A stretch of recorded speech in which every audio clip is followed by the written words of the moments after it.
Dalam video kali ini kita akan berdiskusi tentang zat murni dan campuran pure substance. Dan kita juga akan mempelajari perbedaan di antara keduanya. Eksperimen memahami perbedaan zat murni dan campuran. Bayangkan ya, kita memiliki dua wadah. Wadah pertama berisi air murni dan wadah kedua berisi air yang dicampur dengan garam. Apa yang terjadi jika kedua wadah ini kita panaskan? Pada wadah pertama, air akan menguap menjadi uap air tanpa meninggalkan sisa. Sementara itu, pada wadah kedua, air akan menguap tetapi garam tertinggal di dalam wadah sebagai lapisan terpisah. Percobaan ini menunjukkan bahwa garam dapat dipisahkan dari air melalui proses fisika seperti pemanasan.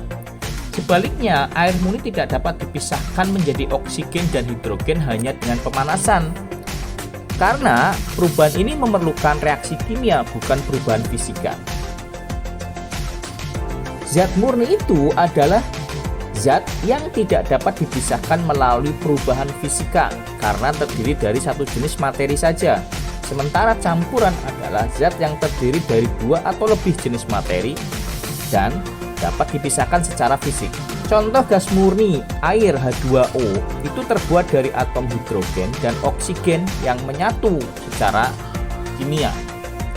Sementara oksigen O2 hanya terdiri dari satu jenis atom sehingga juga merupakan zat murni. Zat murni sebagai unsur dan senyawa. Zat murni dapat berupa unsur atau senyawa. Unsur itu terdiri dari satu jenis atom saja, misalnya bromin Br2.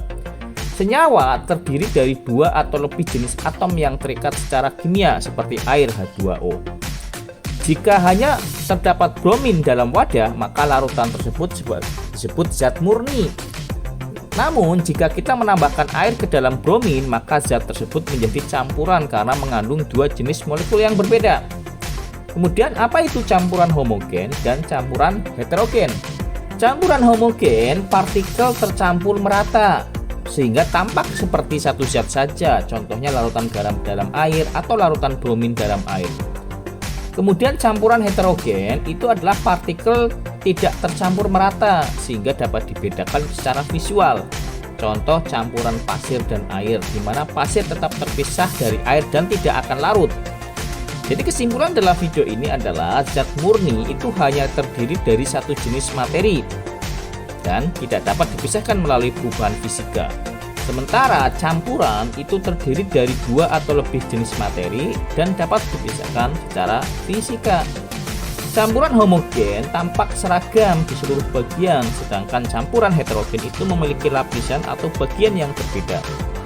Pemahaman ini sangat penting dalam industri kimia dan berbagai aplikasi ilmiah lainnya.